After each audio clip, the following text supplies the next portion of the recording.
السلام علیکم ناظرین، میں ہوں محمد عدنان، ویلکم کرتا ہوں آپ کا ہمارے چینل ٹاکنگ آف اسلام میں۔ ناظرین، آج ایک اور نیا ٹاپک میں آپ کے لیے لے کر آ چکا ہوں، اور آج انشاءاللہ اس ویڈیو میں آپ جانیں گے زکوٰۃ کے کچھ مختلف چیزیں زکوٰۃ کے بارے میں۔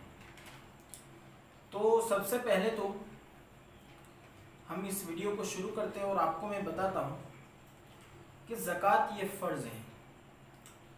اب اگر کسی کے ذہن میں یہ سوال آئے کہ زکوٰۃ کی فرضیت کا ثبوت کیا ہے، زکوٰۃ یہ کہاں سے ثابت ہے، تو میں آپ کو بتا دوں کہ اللہ رب العزت نے قرآن مجید فرقان حمید میں ارشاد فرمایا ہے وَأَقِيمُوا الصَّلَاةَ وَآتُوا الزَّكَاةَ۔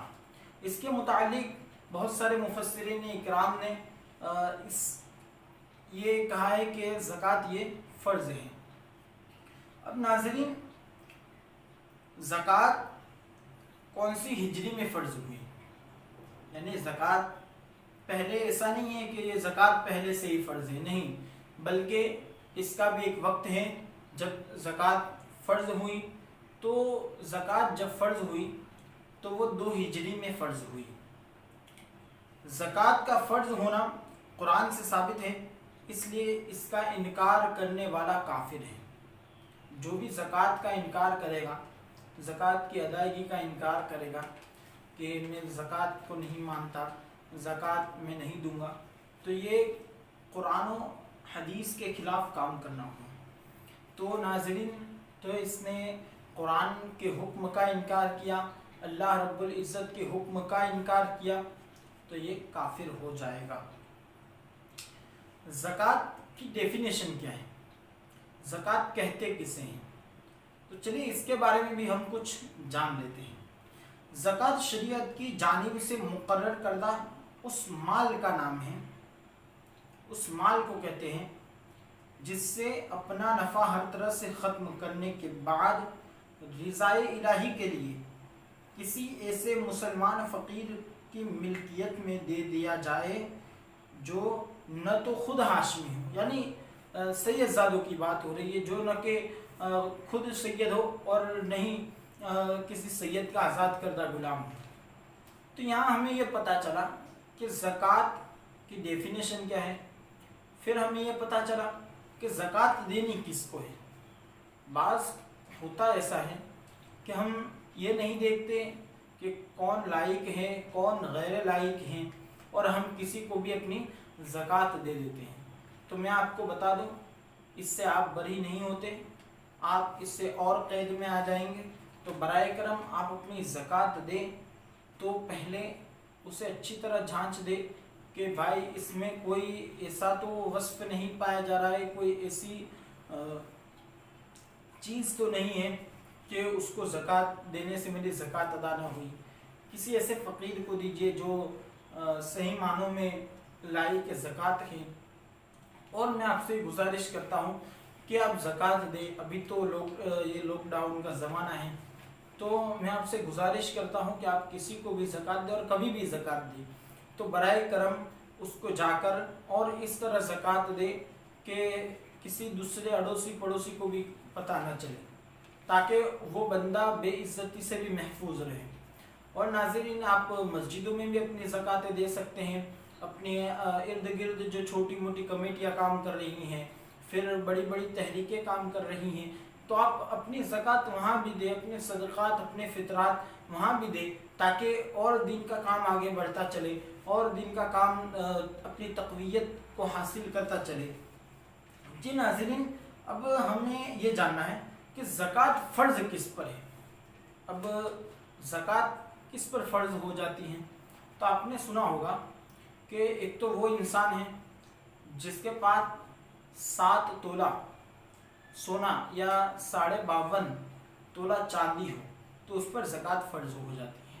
جی ناظرین، وہ تو ہے ہی، لیکن اب اس میں جو زکوٰۃ دینے والا ہے وہ عاقل بھی ہونا چاہیے، بالغ بھی ہونا چاہیے، اور اس کے اندر کچھ شرائط ہیں جو علماء اکرام نے کچھ شرائط اکٹھا کیے ہیں، تو ان شرائط کا بھی پایا جانا ضروری ہے۔